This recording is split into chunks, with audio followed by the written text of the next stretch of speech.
This is the Sons of UCF podcast, your place for UCF sports talk year-round. Now, here is Adam and Mike. All right, here we are. Episode number 107, as Mike reminded me before the show, of the Sons of UCF. We are back to bring you a fun show this week. As always, I am Adam, and I've got UCF Mike with me. Mike, happy Victory Monday to you, my friend. Yes, sir. It's always a good Monday when coming off a win. So, feeling good. Well, 107 episodes. I mean, sheesh. We might have more episodes than listeners soon if we keep this up. Yeah. All right, well, hopefully they'll want to listen to this show, Mike, because here's what we got on tap for you today. We will obviously break down all the comings and goings of UCF's win at home against Temple. We will obviously preview the big-time game Saturday with the Cincinnati Bearcats, which is not a real thing, by the way. With the Bearcats coming to Orlando, we will preview that game for everybody. Of course, UCF Observations will be back. It's my one opportunity to try to be funny that probably fails miserably. Mike will get his picks working for you, everybody here. We've got some fill in the blank, so it'll be Cincinnati theme fill in the blank, and then we will go to Cow of the Week. So it's an action-packed show, as always. And let's start off, Mike, with the comings and goings of Temple. It was an interesting game. It kind of took a couple of twists and turns. We took a few quarters off, but in the end, the scoreboard lit up in the right direction. 38 points for the good guys, 13 points for the bad guys. Overall, Mike, give me your assessment of the game Saturday night.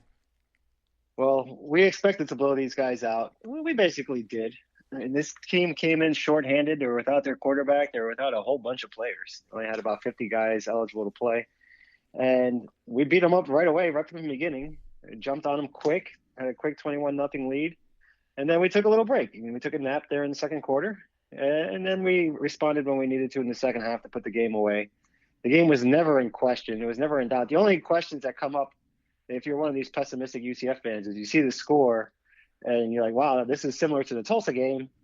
At the halftime, we're up 21-3. That one was 23-5. Some of those doubts creep into your head here and there throughout the game. But overall, a comfortable win. We pulled away there in the second half. And in the fourth quarter, just really took our foot off the gas and didn't try to do anything, really, and just try to end the game. Yeah, defense stepped up really big early on and make some big plays. Eric Gilliard just straight up snatched the ball from the quarterback like a kid stealing a candy bar from a toddler or something. Like, he literally just ripped it out of the guy's arms. Early turnover, we got the ball, obviously, and we're able to score. And then, right off the bat after that, Tatum Bethune makes a great interception. Probably fumbled that thing before he got out of bounds, but who's counting? So back-to-back turnovers turned into points again. And obviously UCF jumped on him early on. It kind of reminded me a bit of like the Stanford game without the hype, where the defense kind of got in there early and the offense was able just to kind of punch some scores in there. And ultimately, that game was way bigger than, the magnitude of this game. But the defense set the tone early on, Mike. And we had talked about this last week. We talked about it on the pregame show this week as well as, younger guys in there now are getting some run. Are they going to be hungrier? Are they going to fight harder? And once again, if you were kind of rating the two sides of the ball, it's probably not a great comparison because the offense wasn't on the field all that much, Mike. But if you're rating sides of the ball, I think the defense, again, stepped up and played a really good ball game for the second straight week. Very good. Very impressive. Only 3 points in the first half and then some garbage points there at the end of the game. They played a great game again, 2 weeks in a row. You're seeing the young guys step up, like you mentioned, Bethune with a big play there. Just all-around solid defense, which this season really could have spiraled out of control with this incident we had a few weeks ago with the whole defense getting pulled over by the cops. 4 guys getting kicked off the team. The whole defense. That's fair. Well, 9 of them. That's fair. Who were the 2 guys not invited? You got to wonder that. But all right. Maybe there was a third car with the rest of the defense. Who knows? They decided to make a U-turn or something when they saw things went down. This whole defense could have just went up in shambles from that moment on. And instead, they've played their 2 best defensive games in the year. So, I mean, that's exactly what we needed out of these guys. Great to see, and hopefully we can keep it going, man. We got to finish this season strong. Still a lot of stuff to play for here. Yeah, Eric Gilliard in particular, he's a player that I've always kind of talked favorably about on the show. 12 tackles in the game, led the team in tackles. He had 3 tackles for loss and a sack. And, you needed guys to step up in this kind of situation, right? You needed guys to come in and play big.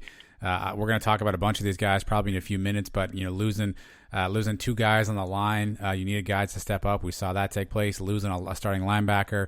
You've seen really all 3 of those guys in the linebacker spot. If you think about Gilliard, you think about Bethune, you think about Jean-Baptiste, you've seen all of them step up and make plays at any given time. And then secondary, obviously losing Collier, Derek Gaines with a pick last week, Corey Thornton with a juggling interception this week. And so you've seen people step up in all those different spots, Mike, and that certainly is encouraging. And, for at least for a while there, you had the offense clicking a little bit. I know that it took a couple of quarters off, but what did you make of the offensive performance? Tough to kind of gauge just because they weren't on the field all that much. But, even the numbers are pedestrian. If you looked at the box score and looked at the numbers, you'd probably be like, what the hell happened? We only threw the ball 22 times, and Dylan only threw for 268 yards? Like, you would think something nefarious took place. But, that's just the weirdness of this game, Mike. What did you make of the offense? Well, they didn't have a chance to put up a bunch of yards in the first quarter because they got the ball on the Temple side of the field every time. And they didn't have to move far to get the yardage.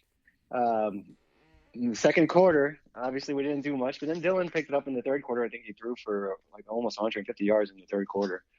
And then in the fourth quarter, we took the day off. So, we did what we needed to do to get the win. Heupel's not worried about covering the spread, that's for sure. And,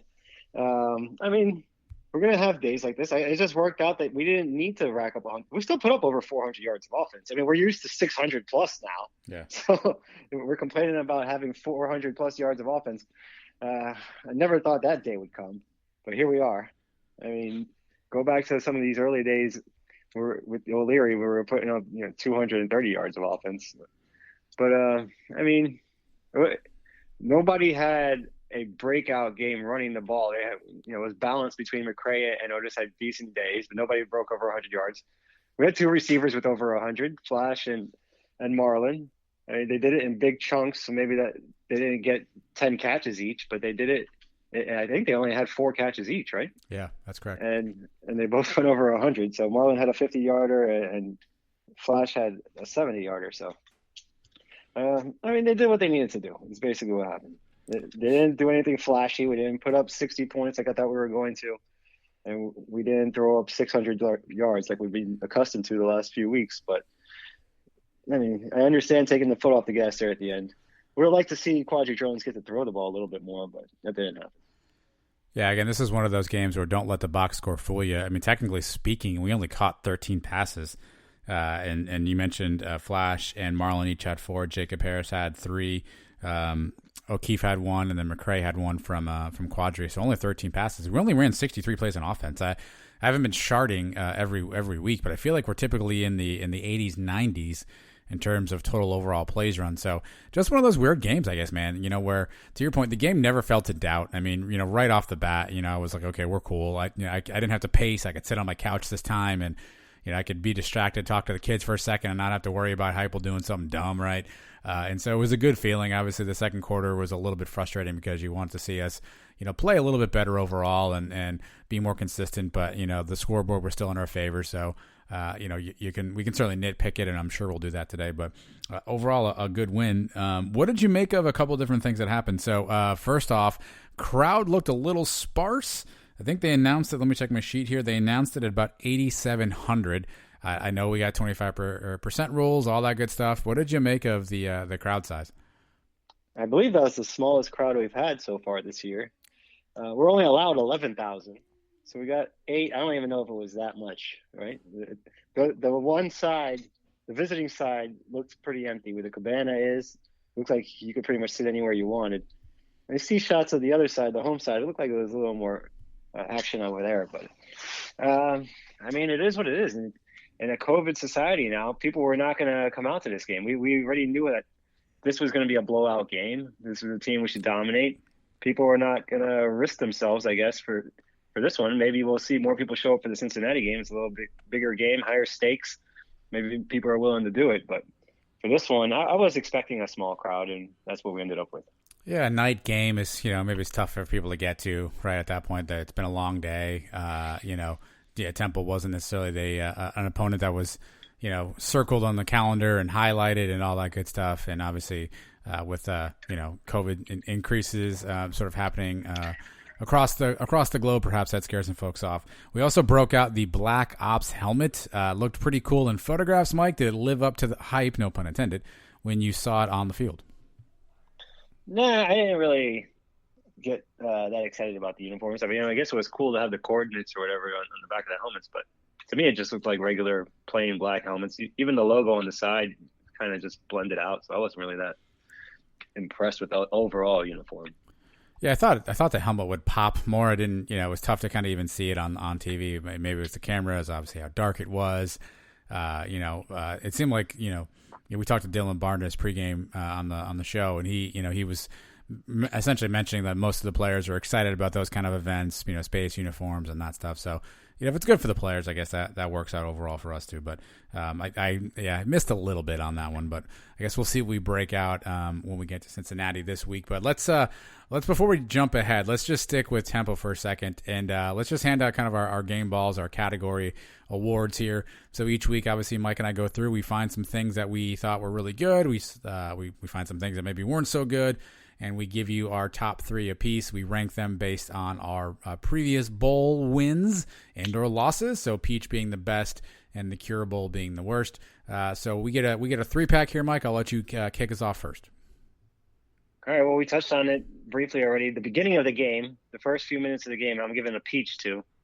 I actually missed the kickoff and the first play because we were doing a pregame show. By the time I got inside and put the TV on and all that stuff, I missed the kickoff. The first play I actually saw was the Eric Gilliard ripping the ball out of Riel Mitchell's hand. He gets the sack, he gets the fumble, he returned it for 6 yards too. Just a man play, just treating him like a little baby, just ripping it away from him. Very cool play. And then 3 McCray runs later, we got a touchdown, 7-0 right away.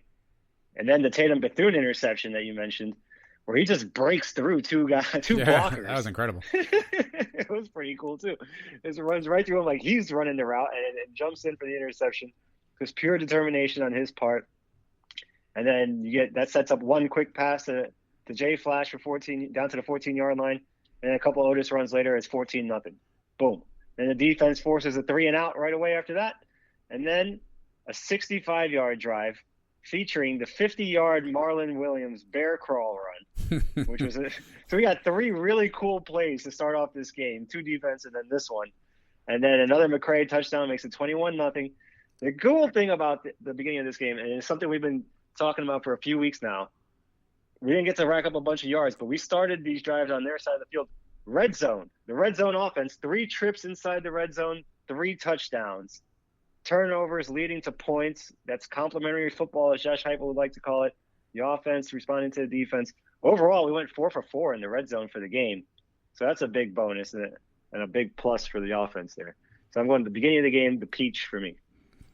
Yeah, hard to argue that. Again, that was, a start reminiscent of the Stanford game where, all of a sudden the defense just comes out and, you're probably waiting for the offense to take over if you're the opposing team, and the defense hits you in the face, and before you know it, oh crap, we're in hot water. And to your point, UCF punches both of those in, and then obviously the stop, and then another touchdown. And before you know it, I'm sure Temple was already like, okay, let's stay in this game. Let's play our game. I think we all knew there was probably going to be some ball control, aspect of their offense, not having a lot of their guys trying to kill the clock, and right off the bat, that seemed to backfire. So you could tell it was going to be a long night from the get-go on that one. But I'm going to stay on the defense, Mike, for my first category. I'm going to deliver a Peach Award, and this is kind of one of those moments where I'll eat a little crow because these are 2 guys I've been a tad harsh-ish on throughout this year, and for one guy in particular last year. I'm going to give a co-peach out to 2 guys on the defensive line, Tremon Morris-Brash and Cam Good. Tremon had 6 total tackles. He had 2 tackles for loss. Cam Good had 4 tackles. He had 1 sack and 1 tackle for loss. Previously in the show, I'd put Tremon on the milk carton and wondered where he was. I think at the beginning of the year, I made fun of the fact that Cam Good had 7 tackles total last year. And so these were 2 guys that I think we all knew had a world of talent. but we just hadn't necessarily seen it come out really consistently. We saw Draymond have a great game in the Gasparilla Bowl, and I think, even you were somebody who said, hey, this kid's going to be a star. This kid's got all the makings. And we heard some rumblings about work ethic and wanting it more and yada, yada, yada. Well, I'll tell you what, in the games since the defensive players have been dismissed, Cam Good has played really well, and Draymond again had a fantastic game. These guys were all over the line. They were making plays. And if we're gonna get the performances out of these guys, similar to this every week, like that's a formidable defensive line that we could put together if these guys can maintain that consistency. Again, I think we all know the sky's the limit for Draymond, and Cam Good's just a space eater on the inside. But both those guys played well, Mike. They were a big part of that defensive line, and I've been critical of them in the past. So it's only right that I praise them when they do well. And so I'm happy to give both those two gentlemen my peach game ball, if you will, for this week. Yeah, Draymond, we've been waiting for this one since last year, and even the announcers at one point. Actually, I guess it was Mark Daniels since I was listening to. They were raving about him, about how he was all over the field there, and Cam Good. We've seen glimpses out of this guy now for a couple years. It always seems like he does more than I guess what the stat sheet shows. Maybe he disrupts a lot of plays. Maybe doesn't get credit for tackles or sacks or anything, but now he's actually getting those too. So two big names going forward. We have a young defense, man. This defense can really grow together between Trayvon Morris-Brash, and you throw in Celiscar. You see him running around doing some things out there too. And the cornerbacks, Thornton. By the way, can we go back to that Thornton interception? The ball was right in his hands. And he drops it, somehow kicks it back to himself, and catches it while he's on the ground. I think he was looking downfield, man. He could have really returned that one for some yards. I don't think there was anybody there. But great to see the young guys getting involved on the defense. And maybe that's all Morris-Brash needed, was just more snaps. Because maybe he was only getting in on a handful of plays early in the year, and maybe he couldn't get into a rhythm. Some of these guys need just to find a rhythm throughout the game, and they get better as the game goes along. He may be one of those guys. Yeah, I hate to be, a conspiracy theory guy, but part of you has to wonder, I guess I understand why these guys were dismissed. It was obviously disciplinary reasons. But I think you had said this, on the show last week, if you can get away with doing something like this, then what can't you get away with? And I wonder if this was a wake-up call for some of the guys. And again, I understand it's completely different. So don't misconstrue this. I understand that I'm not accusing anybody of doing anything nefarious, but maybe guys realize, okay, like this coaching staff's serious. They'll kick off seniors. They'll throw off some of the best players in the team, and maybe it was a wake up call to some of these guys, a Cam Good, a Trayvon Morris-Brash, the guys who had been around to say, okay, I better step up my game too, or else maybe I'm going to be facing the same fate. I don't know. Maybe that's a very Pollyanna, pie in the sky type of attitude or consideration on my part, Mike. But I wonder if some of that maybe woke some of these guys up a little bit and said, okay, it's time to ball for now. All right, and then some of it may be our opponents. I mean, Houston, we played without their best receiver for the whole game, Marquez Stevenson. And Temple, I mean, we knew they were coming in with a backup quarterback. And who else? Who knows who else was missing from their team? Or it could also be second half of the season, Randy. Maybe second half of the season, Randy has made some adjustments here and he's got guys in the right positions now. And we're really going to find out this week because he can shut Cincinnati down. He should have no problem shutting down the Cows the final week. This is the big one. This is the big test coming up. All right, what's next for you? What else caught your eye? I'm going to go with a cure now. So even things out from the peach straight to a cure. And we've talked about it already a little bit too. The second quarter of the game. So we followed up probably our best 8 minutes plus the start of the season with the start of the game there where we just blew right by them for 21-0. And we followed it up with this sloppy second quarter. And it started at the end of the first quarter where we had a 3-and-out to end the first quarter where we bring in Vontavious Thompson for a couple runs. He goes nowhere. And then Jacob Harris drops the bomb, which could have solved everything. He would have been gone for a touchdown. That would have been like an 80-yard touchdown right through his hands. So it's a 3-and-out. And Temple goes 46 yards, 9 plays. We hold him to a field goal, so it's no big deal, 21-3. Then we get a first down on the very next play of the first drive. The first play of the next drive with Otis. Nice little run. And then we get a pass to J Flash that goes for 21 yards, but then called back for holding, Cole Schneider. The drive completely dies from there. Next possession, 3 and out again, including a Dylan Gabriel sack. Then the next drive, we move the ball from our 32 down to their 23. Dylan Gabriel sacked again, a couple incompletes, and Obarski with just a disgusting – I don't know how to describe that kick. Yeah. Ooh, just completely misses it. No chance of going in. Missed kick. We get the ball back with 38 seconds in the half. We don't do anything. We run one play, go to the locker room. If you want to say something good about the second quarter, the defense did their job. They only allowed 3 points, kept them in the game.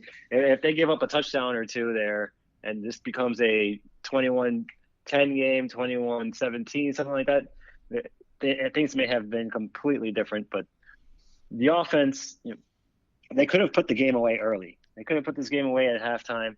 Instead, they went 0 for 3 on third downs. And Dylan Gabriel only 3 for 8 for 21 yards in the second quarter. He looked like he was out of his rhythm a little bit there. Maybe that drop on Harris kind of threw him off. The penalty was a big killer on the one drive. We had things moving there, and penalties set us back. So just a sloppy second quarter. I mean, these things happen throughout the course of the year. We have bad quarters. This was one of them. So I give it a cure for this one. Yeah, that's our offense. I think the one thing that we haven't really done a good job at is if we have a negative play or we get thrown off schedule or something, bad happens, we have such a tough time rebounding from it. You just went through a litany of things that took place, but between the Jacob Harris drop, between the penalty on Cole Schneider, between the kick, it just seems like an incomplete pass. And Dylan took a pretty tough sack there in the second quarter as well. It seems like when things go bad for us, we just don't have the ability sometimes to rebound and kind of put it behind us and move on to the next play. And I don't know how much of that's on the players. I don't know how much of that's on play calling. I'd love to one of these days when Heupel's long moved on to something else, and you and I are probably old and gray. I'd love to get Heupel on episode number 6,245 of the Suns UCF and ask him what was your philosophy as a play caller? You know what I mean? Because he's got to call the plays in so quickly. Part of me just wonders sometimes, does he have time to see what just happened? You know what I mean? Is he really thinking about the next, that situation and what it needs? Or is he just simply kind of saying, hey, these are the plays I kind of had scripted. These are the plays I want to run. And he's just kind of pulling the trigger. I'm sure it's way more complicated. I don't want to sound like he doesn't know what he's doing, but I'd love to just understand his philosophy on some of that stuff, because sometimes we confound a bad play with an even worse play call. And you're like, why would we do that? And I don't know. I'd love to hear his play calling philosophy one of these days. Yeah, it seems our play or our drives go basically as our first play goes. If we run something really good on first down and we get a good chunk, then we get to move and the defense is on their heels and boom, we're on our way. We just take off from there. And the only thing that can stop us is like a penalty to slow things down. But if they stuff us on first down and they have a chance to reset their defense, that's where we get in trouble. So the whole key to the offense is staying in a rhythm. And, once teams are able to stop us, to slow us down a little bit, it can get a little ugly. And it did here for a whole quarter. Yeah, it seems like the typical nightmare scenario is 1st and 10, run straight up the middle for 1 yard. 2nd and 9, we snap the ball, with 3 seconds off the play clock, and we throw a bubble screen to Jay Flash that gets 2, and now it's 3rd and 8, and Dylan Gabriel gets pressured and he throws it out of bounds, and we're punting in 17 seconds. It seems like that's the recipe that we kind of face, and when we get thrown off, it's tough to rebound, and that actually brings me to my category, because I think some of the byproduct of that, and I understand the game was certainly out of reach at points, and we were doing some different things there. But I'm going to give this a liberty, Mike, just because I'm going to give it a little bit of a pass, because I know that the game was out of reach at times, and there were certain strategic things we were trying to do. But UCF was 4 of 12 on third down. And you talked about the red zone, which is great. They actually ended up having, on that first touchdown, we actually had to go 4th and 1 because we didn't get the initial yards we needed before McCray punched it in. 4 of 12 on third down. I know a lot of that will again be situational, but we just didn't seem crisp at some of those key moments. And you mentioned a lot of the drives in the second quarter where you saw that over and over again. And, I understand that it's going to be a different game, but, 4 or 12 on third down is just not a stat that you're going to win a lot of ball games with. You're definitely not going to win it going against a tough Cincinnati defense, where if they can get you off the field, 4 out of the 12 times, 8 out of the 12 times, that's a recipe for disaster.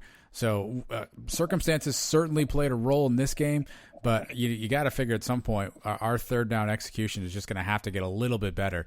And hopefully some of it will be situational based on what happened with Temple. Some of it may be the guys going through the motions a little bit because of what where we were. Backups getting some run at here and there, but 4 of 12 on third down is just not going to cut it going forward. Right, and you mentioned it was there from the beginning of the game. We had that problem. So even when we scored on fourth down, it was still there early. So it wasn't all just like the backups not converting third downs.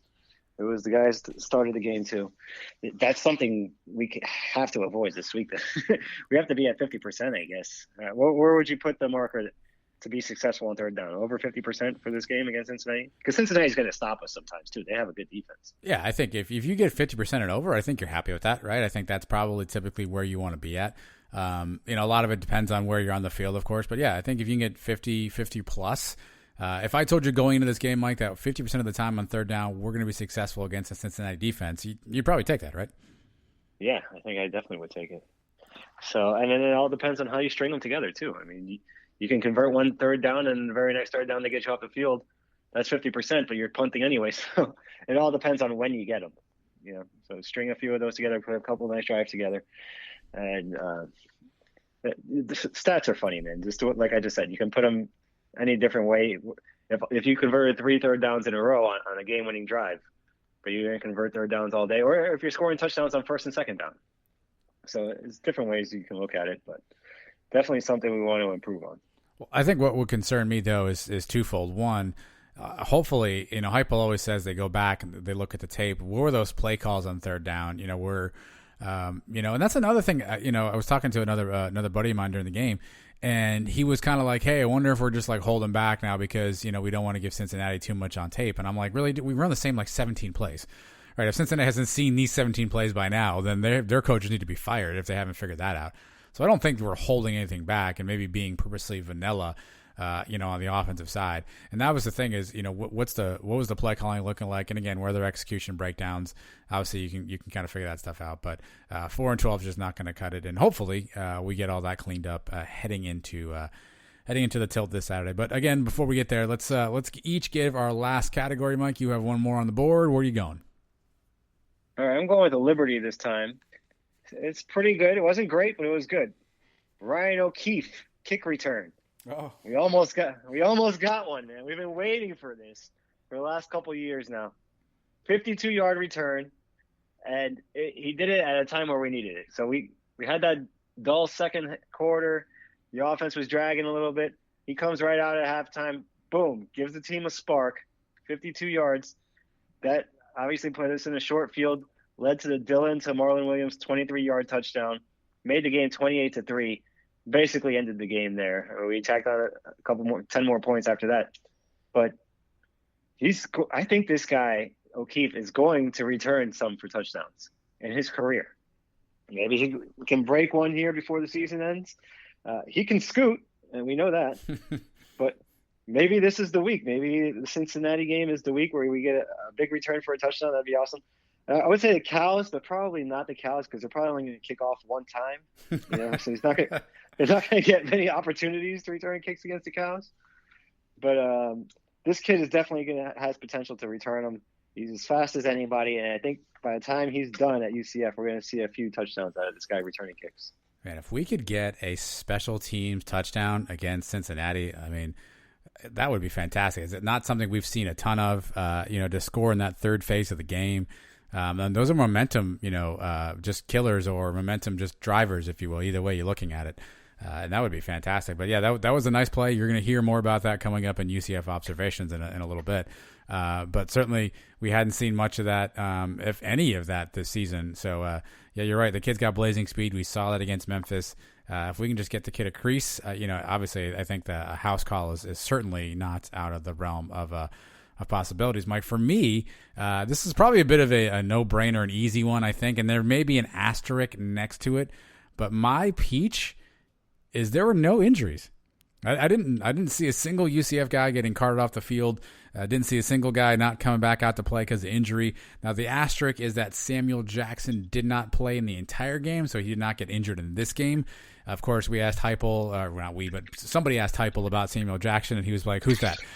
So we have no idea why he didn't play. We have no idea what happened. He just wasn't out there.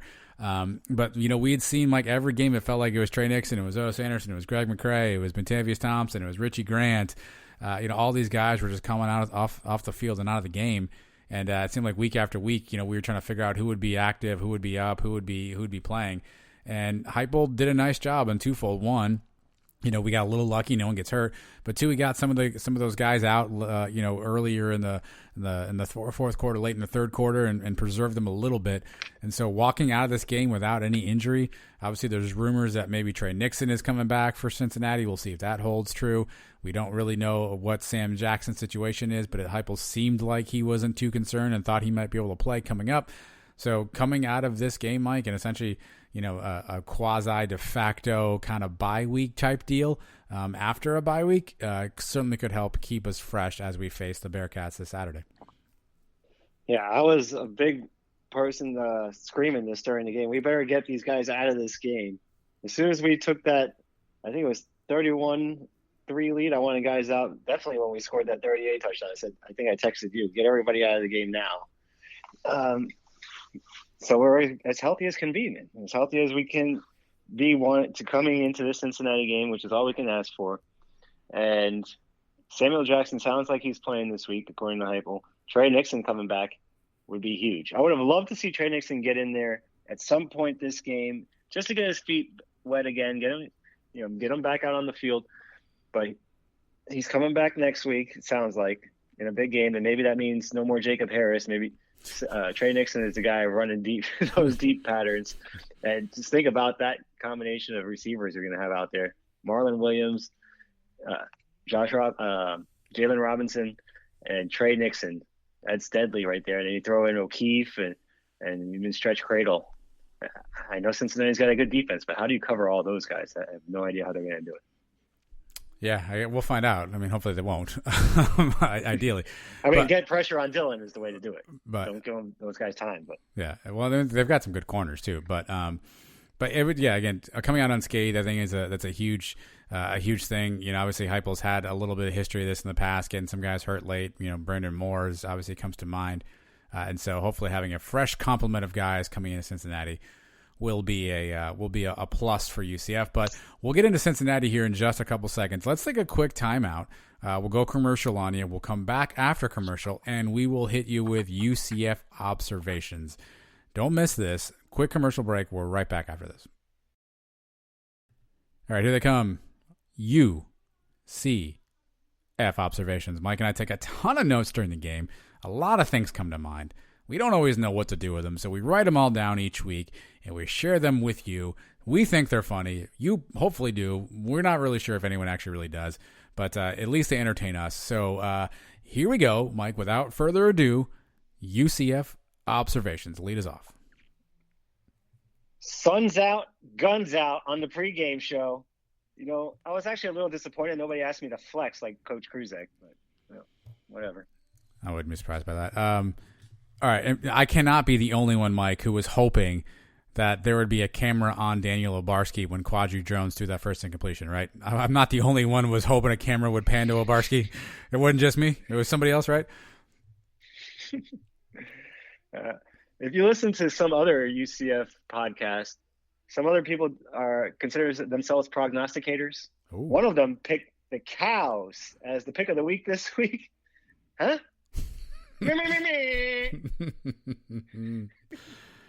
Like I feel bad. I imagine Ryan O'Keefe is probably going to be in a lot of trouble today. Did you see what he did? No. He actually returned a kickoff. That's got to be against the rules somehow. Somewhere, Toth is just hopping mad that he had the nerve to actually return a kickoff. I hope the kid comes out unscathed because the nerve of him trying to return a kickoff. That's not acceptable around here. I haven't seen Cougars score this much since the last time I went to the Blue Martini. Houston putting it on the Cows. All right, seriously, you don't think it'd be more entertaining if Quadri Jones was the holder? I mean, really, it would just the entertainment value on that alone would be just fantastic. You kind of stole this one from me. Eric Gilliard fumble, like taking candy from a baby. Well, don't look now, Mike, but it looks like Scott Frost is trying to recruit Mackenzie Milton again. This time making comments that he's got a coaching job waiting for him at Nebraska. This Frost, man, just good Lord, leave us alone. 21-0, halfway through the first quarter. I gotta be honest. Thoughts of 100 points entered my head. Maybe it was the beers, but I thought about it. This is gonna sound really bad, Mike, but I'm getting too old for these night games, man. It's such a long wait for the game. We do the pregame show, and you're trying to balance out having a schedule and enjoying your Saturday, and then the game's on, and it's 10:30, 11. It's a blowout. You're trying to stay. I need afternoon games. I'm getting too old for these night games. Well, you're in luck because the next two games are at 3:30. I know. Thank God. Can we get Chris Berman to do the Marlon Williams 50-yard return for us? Rumbling, bumbling, stumbling. That would be great, right? That would be good. Yeah. This is off UCF topic, but I guess Nick Chubb hates touchdowns. Is that what's going on now? Did you see that, Mike? He just steps out of bounds with the one and kills my fantasy team by not giving me an extra 6 points. Jerk. Yeah, well, he did what was right for the team, and can't give those guys a chance to. Was it? He went out of bounds. Fall down on the one. Yeah, don't go out of bounds. He should have gone down. Should have stayed in bounds. Good right. Lord. Plus, if he scores, they're not going to win anyway. But whatever. Yeah. I'm starting to think that Riley Stevens is a myth, like Bigfoot. Does he exist? Because if he does, why haven't we seen him? Jacob Harris, off the fingertips, collision course. Poor Jacob. I love Jake. He seems like such a nice kid. Like, gosh almighty. It's so hard to not like go super snarky comment every week. But, man, that you got to get that. You got to catch that ball. He did have a nice catch. He did. A nice one down the sideline for like 30 yards. He did. That was the one. That was a nice one. Quadri Jones threw an incomplete pass. Hashtag 2020. In unrelated news, Mike, Dustin Johnson won the Masters on Sunday, right after the UCF game, essentially. And looking at the post-match celebration, Mike, it appears he's winning off the course as well, if you know what I mean. Well, I didn't see this young lady, but I'm sure she's nice. Wayne Gretzky's daughter, actually. Oh, Gretzky's daughter, yeah. He's doing okay. He's doing okay. After rooting against Tulsa for a month, them winning is actually a good thing. Hashtag 2020 again. Here we go. I got so confused by who's got to do what. There was like 9 of you guys trying to explain stuff. I don't even know what's going on anymore. Mike, do you think Marlon Williams is disappointed when he just has to make an easy catch? You think he's like mad when he just catches like an easy ball for a touchdown and he wants to be able to knock somebody over or fall down and roll over and jump through somebody? I feel like he just doesn't like the easy ones, Probably. Black Ops uniforms. More like Black Oops uniforms? Yeah. Oh, so there's a live postgame show now, huh? Look at that. That's right. Look at that. I participated in that postgame show. You went to bed already because I was awake when it was out.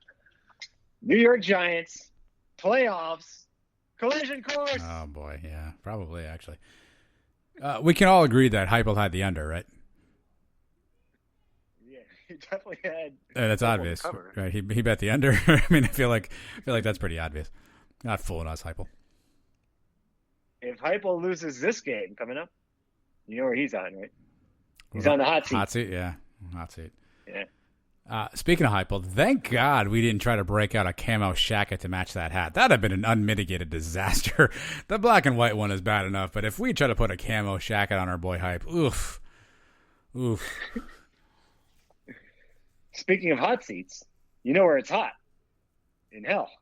That's where Don Williams is. Don Williams will be there, and those are the UCF Observations. Hopefully you enjoyed those, and that puts a bow on everything that took place with Temple. But rest assured, we have more show covering the rest of the importance of the story this week, which will be the upcoming game with Cincinnati. So sit tight. We're going to get a break in right here. As soon as we get back from this break, we're going to give you a little fill in the blank here, only on the Sons of UCF.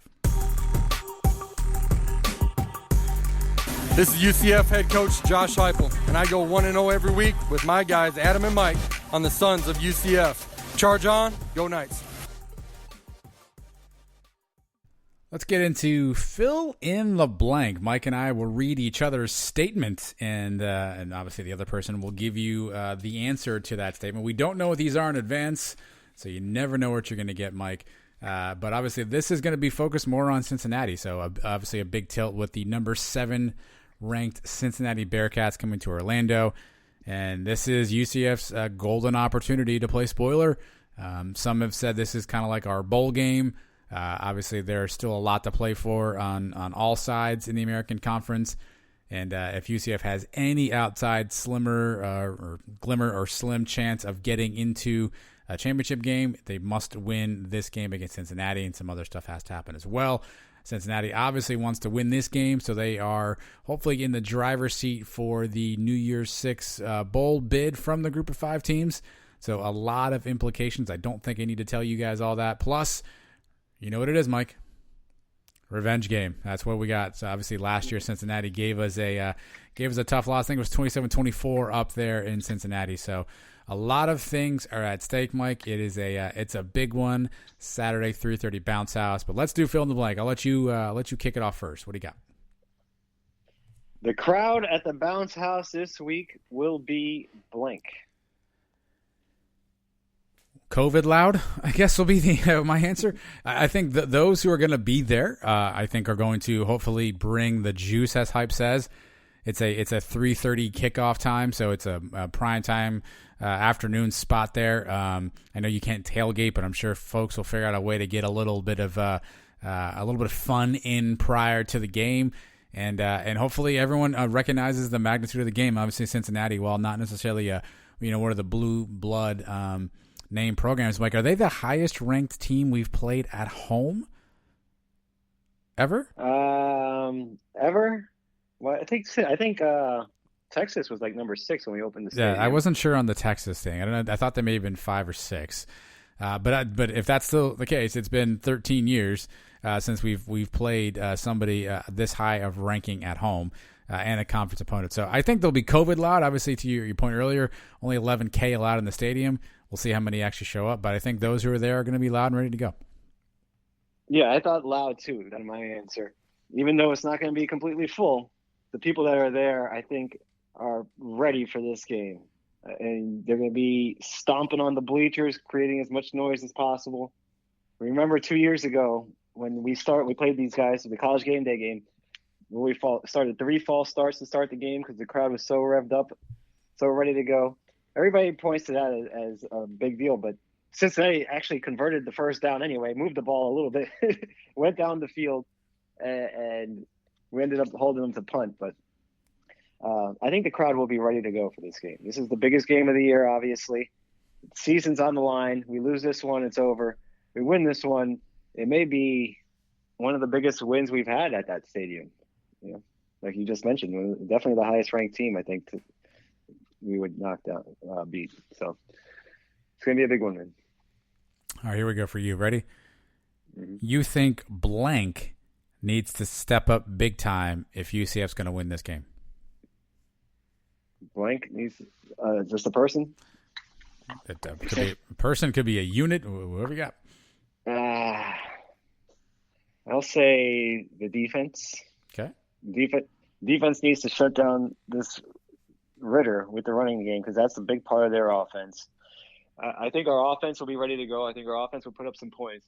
Our defense has to match it. And our defense has to contain these guys, hold them, bend, don't break, hold them to field goals, create some turnovers. Just do what they've done the last couple of weeks, but this is obviously a much bigger test. So I'll put it on the defense. Yeah, you mentioned Ritter. So obviously we've seen him for a couple of years now. He's the quarterback, of course. He throws the football, but he's also second on the team in rushing, 469 rushing yards. He's got 9 rushing touchdowns on the year. So he's obviously a dual threat, a guy who will get out and run. Makes you wonder what Randy will do with that. Will he put a spy on Ritter? If so, who is that person? How does that play within the rest of the defensive scheme? Obviously some young guys. If Ritter's going to be a runner and they're going to do some of that, that mesh points, zone read stuff, people got to be really disciplined on the line. You get all young players. Are they going to start, maybe taking a couple steps in and falling for that and giving up the edge or whatnot? So you really have to wonder what Randy, will put in place. If anything, you'd think that our defense would be used to seeing that a little bit playing against our offense. Obviously, we don't run as much zone read as some other teams do, but it certainly will be interesting. I actually thought you might have said what I wrote down as I wrote this answer, the offensive line. Because you said it, if guys are getting pressure on Dylan Gabriel, that's a recipe for problems for us, right? That's how we get behind the chains, maybe bad decisions.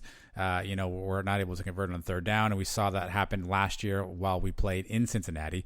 And so for me, if we're going to win, the offensive line needs to step up big time in this game, give Gabriel time to throw, keep a clean pocket, get some running lanes for our guys, really get some push and momentum off the ball. And if the offensive line, if we can win, it feels like a cliche, of course, right? But if you win the lines of scrimmage, you typically win the game. If we can win or hold our own on both lines of scrimmage, I think it'll be a good sign for things to come. So I'm going to go offensive line needs to step up big time. Yes, that's a very good answer too. I didn't think about it right away, but you're absolutely right. The offensive line has to keep Dylan Gabriel upright, and Dylan has to take it and go. If he's getting pressure, he's just got to run. He can't just sit back and wait for plays to develop downfield. I think this game he has to take the ball and do some running a little bit, and that'll open up the defense a little bit too. And maybe a couple designed runs, but if not, if a play breaks down and he's getting pressure, just go. He's got the legs to do it. I'd love to see him break a couple first downs that way. All right, what's next? Next. The most important stat of this game will be blank. Man, two things came to mind. I was going to go I would go sacks or penalties. Give me penalties. Because I feel like obviously if the offensive line is faltering, then you may see holding, you may see some of the snap infraction stuff, you may see some of the false start stuff. So I'll stick with the offensive line and say penalties because that's obviously part of the recipe of disasters if we're not able to keep a clean game running from a penalty standpoint. And then the last thing we need is somebody on defense doing something. It's going to be a big game, Mike. People are going to be hyped up. We don't need somebody hitting somebody and getting up and yelling in their face and, getting 15-yard penalties or taking a shot at somebody out of bounds. Certainly there will be emotions running high, and you just hope the guys keep that stuff in check and we don't get some of those dumb, a dead ball type penalties. So I'm going to say penalties are going to be a stat that we absolutely have to keep under control. Penalties, obviously a huge killer early in the year. It's gotten better the last few weeks. I was surprised. I felt like more. Did we only have 6 penalties this week? We did, yeah. Yeah, I felt like it was a lot more than that. But that's key. No personal fouls. We got to keep that clean. No big 15-yard back-breaking penalties for sure. I mean, we're going to have a few here and there. As long as we can limit them, it'd be good. The answer I put would be turnovers. I think turnovers play a huge part in this game. It played a huge part in last year's game. Dylan threw 3 interceptions against these guys. So far this year, we're one of the best in the nation. I think we're number 2 or 3 in turnover ratio. We're plus, I believe, like 18. And we've been creating turnovers. We've seen it all year from the very first game up till this week. We just talked about 2 turnovers to start the game. If we can create a couple turnovers and obviously avoid turning the ball over to them, that'd be a huge thing. And then do it just like we did this week, turn those turnovers into touchdowns, not just field goals, but 7 points. And that'll go a long way to beating these guys. Playing a clean game. It really comes down to playing a clean game with no penalties and winning the turnover battle. We do that, I think we'll be in good shape. I'll give you a chance to, maybe talk a little trash here if you want to, Mike. Cincinnati being ranked number 7 is blank. Good for us. It's good for us. Okay. Yep. Every year, or the last couple of years we've been doing this show, we've always said, it has been Memphis the last couple of years, we need these guys to be undefeated by the time we play them. So, we can beat them and we'll get ranked higher and this and that. We can make the playoffs. And every year the other teams let us down. Right? And this year we're letting them down, I guess, because we have the 2 losses. Imagine this game if we were both undefeated like we should be. This would be the game of the year. Definitely, I think, the College game day game this week. but it's not. And them being undefeated is good for us, man. This is the highest ranked team. It's the guys on our team are going to be jacked up for this game. We're underdogs at home, which hasn't happened now in 4 years. You got to go back to 2016, the last time that happened. These guys may be coming out with a chip on their shoulder, maybe feeling a little disrespected. We can beat this team, man. Look, last year it took everything all the turnovers we made, all the sloppy plays we made last year. They still only beat us by 3 points. We still had the ball at the end of the game trying to go down the field to tie or win. These guys are not a lot better than us. We're just as talented as they are. I think them being ranked this high brings out the best in our guys and gets our guys ready to go. So I think it's a good thing. Yeah, you stole my word. My word was motivating. I think it's motivating because, it is a game now that has some juice. I think, obviously, the guys at UCF who have been around, if you were there in the 2018 game, we outplayed those guys pretty good. If you were there in 2017, I wouldn't even Didn't they call the game after the third quarter at that point just because it was quote unquote raining and they didn't want to play anymore. So if you've been around UCF for a while, I mean, this was a team that we didn't necessarily struggle with. We handled pretty well. So to see where they are now after putting together one season where ultimately they had 2 losses last year. Right? I think they lost both games to Memphis, if I have that right. So, and to see where they are now and who they've played. This is also only, I think I read this, Mike, only their second road game of the season, yes, which is a bit of a schedule quirk based on COVID and all the other stuff too. So I think this is motivation. I hope it's motivation, at least. Maybe this is me talking, but I hope it's motivation for those guys to look across and go, man, those guys are not that much better than us. They were 3 points better than us last year. And, in a game where we didn't play our best and we made mistakes at the wrong time. But, we have the opportunity to redeem that this week. And, whether you think they should be 7 or 1 or 17 or 70, it doesn't matter.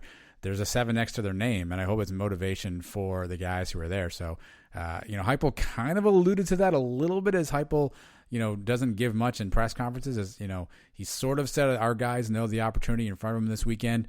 I hope that, he's got that score plastered all over the board in the weight room. And, he's got pictures of Gabriel's interception or Gabe Davis falling on the ground, even though he's not there, just to kind of showcase, how they have to stay focused this week. And hopefully they'll use that for motivation.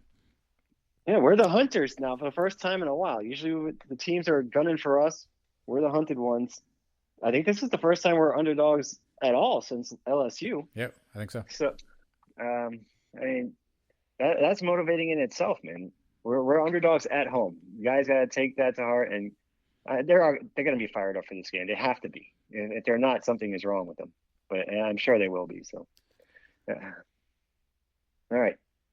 The thing about Cincinnati that scares you the most is blank. I'm going to say, I think Ritter's the easy answer here. I'm going to go with their secondary, Mike, because they play tight man press coverage. Obviously, we are a speed team. We have to get off the ball fast and get into our routes quickly. If we get jammed at the line and we can't get our routes and our guys and be able to leverage our speed and get them out there in the open space, that obviously plays a big role in our offensive, firepower. So I'm going to go with their secondary. They have 2 guys on their secondary that both have 3 interceptions on the year. One of them was a name you should know, Ahmad Gardner. He's the one who had the pick 6 last year. Kobe Bryant, not that guy, obviously. He has 3 interceptions, and one other guy at least has 2 interceptions on the team. So they're an opportunistic defense. Obviously, they're aggressive. They play the ball really well. And if UCF's routes are telegraphed, and again, let's be honest for a moment here. I don't think we have the most expansive route tree out there. And if these guys can sit on our routes and make breaks and jam us at the line of scrimmage, it could be a long day for our receivers. And if Gabriel doesn't have anyone to throw to, the pocket breaks down, then that's a recipe for disaster. So let me go with the defensive secondary. Yeah, I just said defense altogether. They gave us fits last year with the way they ran their defense. Remember, Heupel came out of that game saying they threw things at us we hadn't seen before. I think they run a 3-5-3 defense, 3 defensive linemen, and that's been a matchup nightmare. I think Tulsa runs the same thing against us. I think even Temple was trying it out a little bit the other day. We got to find a way to combat this thing. There's got to be ways to go around it. can we please throw the ball in the middle of the field? Not everything down the sidelines. Run some things we haven't seen before. If Heupel has a big playbook that we've been told by former players that he does, there's got to be more stuff in there that we haven't seen yet. Something to keep these guys off balance. Their defense is the strongest part of their team. So they're only giving up 12 points a game, 12.4 points a game. Very good defense. But again, they've only played one game on the road, and some of the teams they played are not very good. I mean, East Carolina stinks. They destroyed them this week. They've been destroying everybody. They destroyed decent teams. They've held Memphis to only 10 points, I think. They held SMU down. So it's going to be a tough game. But we got to find ways to find holes in this defense. There's got to be somewhere. They're not perfect. There's got to be some ways to beat them, and our guys got to take advantage of those. All right, this is a one that's getting a lot of publicity in and around UCF, Mike. It's the tough question. This game is blank to Heupel's legacy at UCF. Oh, man. Well, there's rumors already circulating that I think, was it South Carolina already fired their coach? That's correct. Will Muschamp. They mentioned. No more. Yeah. Heupel's being mentioned there. That's an SEC job. I mean, if they really want him, they can come get him. They can afford him, that's for sure. They'll pay whatever they want. Or if he loses, well, people want to get rid of him. People already want to get rid of him. This could be the game, man. I know our buddy Trace Trocco has been hyping this game as the game for Heupel's legacy. If he loses this one, it would not be a good thing.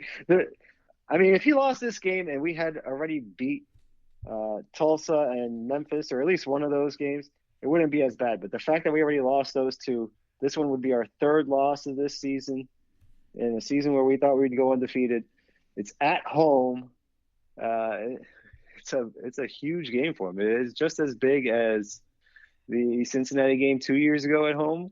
It's just as big as the LSU game now for his legacy. If he had won the LSU game, his legacy would be cemented a little stronger right now. He doesn't have that big win. His biggest win right now is what? Stanford game at home, the Memphis games in 2018. Those are the biggest ones. The one on the road and then the championship game. This would be right up there with that one. Highest ranked team he'd ever beaten. It's a big one, man. I don't know if he's fired for losing afterwards, but the seat definitely gets a lot warmer. That is for sure. Yeah, I just said important, right? This game is important to Heupel's legacy. And, I saw, all this, a lot of back and forth on, this isn't even the biggest game Heupel's ever coached and yada, yada, yada. I'm going to disagree with that, though, Mike. And here's why I'm going to disagree with that. Because the other games, we think about the LSU game was a big one. Obviously, the AAC championship game against Memphis was a big one. Some people said the Cincinnati game with College Game Day 2 years ago was a big one. And those are all, well and true. But here's the difference for me is now we are, you said it earlier, we're the hunters. We are trying to go back and reclaim something that, got taken from us really by our own accord, right? And obviously we lose games. And this is a conference opponent who I think by and large you look at and you go, okay, they're talented, they're a good football team, but they don't necessarily have something that you go, man, we cannot beat these guys. And so this is a game I think Heupel, in all intents and purposes, has to win. And should be expected to win. If this was LSU, if this was one of those, glorified, Power 5 teams or whatever, the expectation would be, okay, let's hope UCF can stay in this game and blah, blah, blah. This is a team we've beaten before. This is a team Heupel's beaten before and beaten well. And so for me, this is an important game in his legacy because Trace is on the money with this. Heupel's had a full calendar year to think about the things that didn't go well in that game. And you can always say execution's got to get better here and there, but the schematics of the fact that Luke Fickell and their defensive coordinator Marcus Freeman rolled out a strategy, and Heupel doesn't necessarily have a way to combat it. And everyone's going to say, well, we were only lost by 3 games. We were right in that game. Look, the reality was our offense was not playing well for the majority of that game. And I think if you watch the film and you're honest with yourself, you saw that too. Heupel's had one full year to figure out how do I combat this. It didn't work against Tulsa. He didn't quite come up with it there. So what is he going to have in store for Cincinnati? Will he to your point, look at the film and go, okay, I need to go over the middle of the field more. I need to run this kind of route. I need to run this kind of, this kind of play. Or will he stick to his guns and stick to sort of the stubbornness that we've seen from him and play it into Cincinnati's hands? Like you said, they run a 3-3-5 defense. Their defense is legit, Mike. What was the final score of our Memphis game? Do you remember off the top of your head? When they played Memphis? No, when we played Memphis. 50-49. Yeah, they beat them 49-10. So a team that we give up 52, they give up 10 to. Now again, everything's different, COVID, blah blah blah. But I mean, that's the reality. Is Heupel's had a full year to think about this one, and this is what you pay good coaches for, to come up with a game plan to beat other teams when you know what they're going to do. We reasonably expect that we know what Cincinnati is going to do. So what are we going to do about it? So I think this is an important game for Heupel's legacy. I don't want to be the prisoner of the moment guy, but if you told me that you thought this was the most important game in his legacy, I don't know that I'd argue with you. Yeah, it's up there, man. It's definitely up there. Like I said, if he wins the LSU game, you can always go back to that one. It's a New Year's Six Bowl game, SEC team. I could argue that one with you. But this is it, man. This is season number 3 with this guy. We've gone backwards now for a couple seasons. We're trying to take back this conference that should be ours. We should be in the conference championship game 8 out of 10 years in this conference. We should be winning it half the time. We should be winning 5 out of 10 years. This is our conference, and that's what we've been doing. And now, if we lose this game, we're out of the race. It'll be 2 years in a row we don't even make the championship game. This is a huge, huge game for Heupel, man. Otherwise, I'm telling you, people are going to start clamoring to get this guy out of here. We might beg South Carolina to get him out of here. If he loses this one and then throws a clunker against the Cows, forget it. Yeah, the difference with the LSU game is we were the group of 5. We were the top group of 5 team, right? As much as that's a slap in the face, and I think obviously we all recognize that we can play with the big boys. We were the top group of 5 team. We were the dogs of that. Well, now we're behind Cincinnati. We're behind Coastal Carolina. We're behind Liberty. And I'm just saying in rankings in terms of the national concept, right? Liberty is in front of us, right? We are down the rung. Marshall. We are down the rung in a lot of people's eyes in terms of where we are in the group of 5. All that changes if we house Cincinnati on Saturday, right? All you can hear now, UCF, we left it. They're back. Don't sleep on the Knights. Don't forget, this was the team that 2 years ago was in the Fiesta Bowl. Don't forget the talent. Don't forget Dylan Gabriel, right? All those headlines come back. And not that this is, we do all this for the media coverage or whatever, but we've fallen down rungs in our own particular little bubble of a conference, of a group, whatever you want to call it. And this is our chance to reclaim our spot and to say this is our territory. Again, it's one thing to beat an LSU, it's one thing to beat an Auburn, it's one thing to beat those teams because we're the representative on the group of 5 side. But to be below some of these other teams, Mike. At the way that Danny and the fans want to build this program, a 3rd loss this year, that's just going to be tough to swallow for a lot of people. Just this season, this year, just a couple months ago, we were ranked as high as, I believe, number 11. Yeah. 11. And now we're behind all these teams. I think technically we're number 36 right now. So, but this win puts us back in the top 25. This week coming up after this game, on Tuesdays when they come out with the first college football playoff rankings, people watch this score, even if they don't watch the game, which a lot of them will, but the guys that vote, they see that Cincinnati's having the season they're having. If we beat them, and if we beat them solidly, I think for sure we're in the top 25 again. Yeah. Yeah, again, I can hear the national headlines now. This is a team that 2 years ago. Don't forget now, Dylan Gabriel is a great quarterback. All the different, things about our team that have been true all along, but just haven't gotten recognition because we have 2 losses and because, it's kind of the thing that's frustrating about, Kirk Herbstreit had some stupid comments about BYU being the anti-UCF and Coastal Carolina and Liberty and Marshall and all these teams. It's all of a sudden everybody loves the darling, right? Everybody wants the darling involved. Like, it'd be fun. It'd be great if this is finally the year. Now, I think that'll change if it gets too close to the playoffs and all of a sudden one of these little darling teams is in the position to wreck a powerful 4-person or 4-team, Clemson, Ohio State, Alabama, Oklahoma trifecta situation. But this is an important game. I mean, that's all. I think, is it a fireable offense if he loses it? Probably not. But if we lost this game and Danny White came out afterwards and said, "Hey, we're going to make a change at coach," would I be surprised? Sure. But could you see maybe what he was getting at? Maybe. And that's all I'll say. I'm not advocating for a firing at this point, but I think it's going to be a really telling game for Heupel. Well, if they blow us out, people are going to go. Oh, that's going to be a problem, right? Yeah. And also, if we lose a close game, because he hasn't been able to win the close game, what's the only acceptable way to lose this game is if they beat us, by solidly. They control the whole game, and we lose like 35-22. Even then, people say, "What happened to our offense?" I mean, there's no good way to lose this game. Let's just say it that way. We can't get blown out. We can't lose a close one. I don't know how we can lose. And Heupel, I don't think he's going to get fired. You can't get fired for losing to the number 7 team in the country because they've been beating everybody. But the firing wouldn't be for this game. The firing would be for the games that he lost earlier that he should have won that put us in this situation. Because if he wins those other 2 games, we could lose this game and still, control our own destiny, still make the conference championship game. But not with the other 2 losses. Yeah, really quickly, just here's Cincinnati. I don't know how much research you guys have done in Cincinnati. So here's their schedule. So they beat Austin Peay 55-20, beat Army 24-10, beat the Cows 28-7, SMU 42-13, Memphis 49-10, Houston 38-10, and East Carolina 55-17. So they haven't necessarily played a world-beating team. Again, the matchup against Memphis is interesting because obviously we played Memphis and we saw how that went for us. We don't play SMU, so there's no comparable there. We beat Houston by pretty much the same margin. We beat East Carolina by pretty much the same margin. So it's interesting to see sort of the scores there. They haven't played any quote-unquote Power 5 teams. They're only, I guess they're out of conference games where Austin Peay and Army, and Army's a tricky team, and they're ranked 22 now.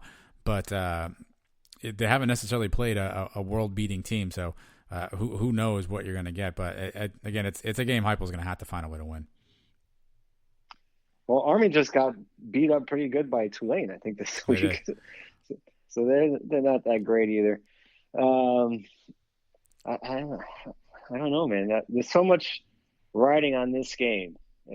I haven't been this hyped up for a game maybe all season, and we knew this coming in to the season that this was going to be the game. Well, actually, we thought the Memphis game was going to be the game, right? Yeah. I think we all said the Memphis would be the hardest game because it was on the road. It was on the road, yep. Everybody thought we would win this game. This is the big revenge game. And it sucks we have to still wait 5 more days for it to get here because I'm ready to watch this thing right now. But it's going to be a fun one, man. I think it's going to be a fun one. We'll get to the picks segment and give a little bit more on what I think is going to happen, I guess. Yeah, don't forget the Memphis game was originally a Friday nighter, if I remember correctly, right? Before COVID stuff hit. And obviously we'd had a bit of a challenge on the road games that night in the past. See Tulsa, see Cincinnati. Both those games were played, I think, on Fridays. So maybe there was some bad juju on that part that got in our way. But it'll be interesting. Mike, I have. Do you have any more fill in the blank? I have one last one for you. I have another one if you want. Oh, good. What do you got? This would be the biggest win on campus since blank. Well, I can only pick one game. Yeah. Because I want to say biggest win on campus. I want to say either of the conference championship games against Memphis, either the 17 game or the 18 game. Just because of the magnitude, right? What it meant, what it took. Obviously, the 2017 game was the precursor for us to get into that New Year's 6 game, but that one will always be marred by the whole Frost crap. And let me go 2018, Mike. I'll go 2018 because we were down. Daryl Mack was not playing well, and we weren't sure what the heck was going to happen. There was a miserable first half, and we saw the team come back and really band together. Obviously, it was the game after McKenzie had been hurt. So you had a lot of emotions there. So I'm going to go 2018 conference championship game. All right. That's a very good answer. I can accept that answer. I actually put down Stanford. Okay. Because last year at the time, I mean, the regular season streak was still on the line. We were getting all the hype we were getting, and it was a big statement game, and we destroyed them, and it was a huge win. It was just the more recent one. Yeah. But Yeah, I could see the championship game being the correct answer too. That's a good one. Well, if you had taken, regular season games only, I probably also would have then said Cincinnati's the 2018 game, game day style, because obviously that was a game that a lot of people turned their opinions of us a little bit, and the Herb Streets of the world came down and actually saw the stadium and saw what it was about and kind of moved around. But I think the conference championship games are probably tough ones. I got a two-parter for you here, if you're ready for the next one. Go ahead. Yeah, go ahead. If UCF wins this game, it means blank. But if we lose, it means blank.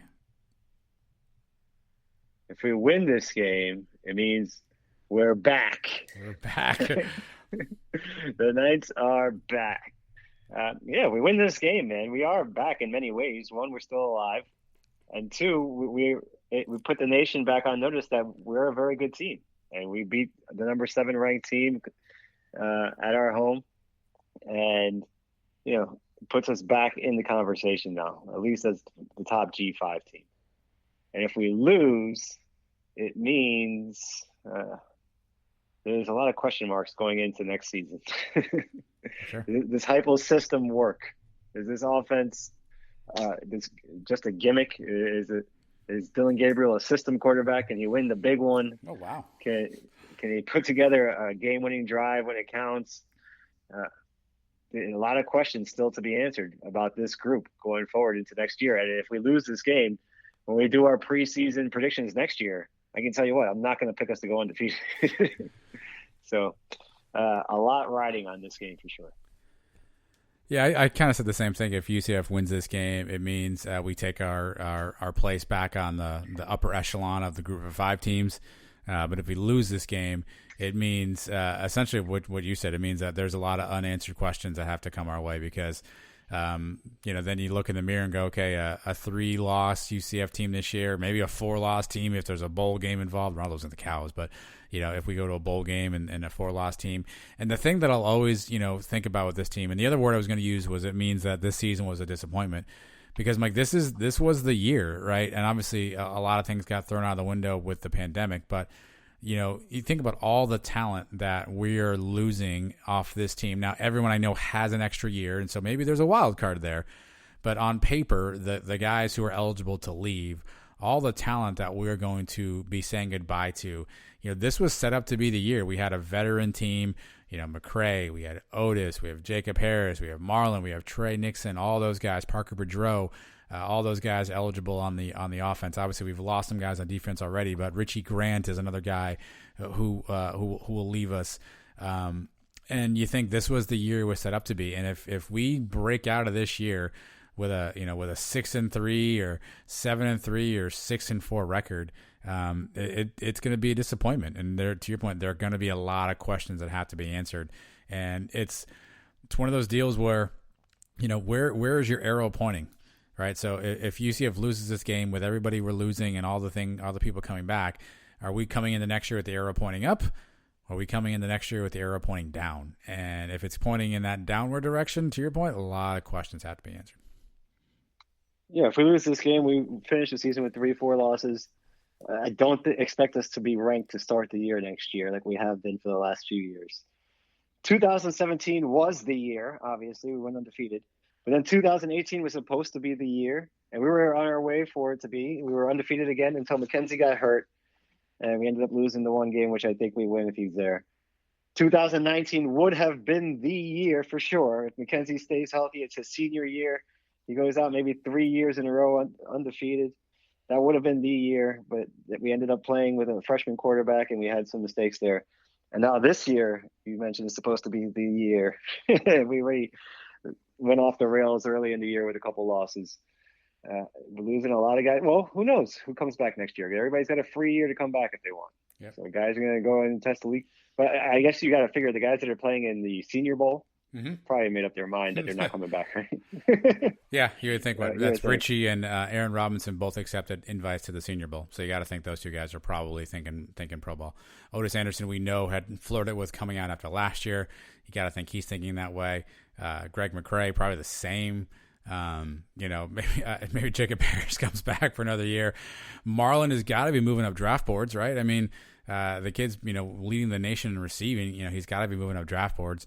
Trey Nixon, he didn't get a ton of film this year, but all the more reason to say, hey, I almost lost, a lot of games here, and if I can go out now and have a good draft grade, maybe he goes too. So yeah, it could certainly be a lot of talent walking out that door. All right. So it's now or never, man. We got to finish this year strong. We got to win these next couple games. And it still can be a very good year. We win against the top 10 team in Cincinnati this week, and then we blow out the Cows like we've been waiting for, that just demolishing that we owe them from 2007.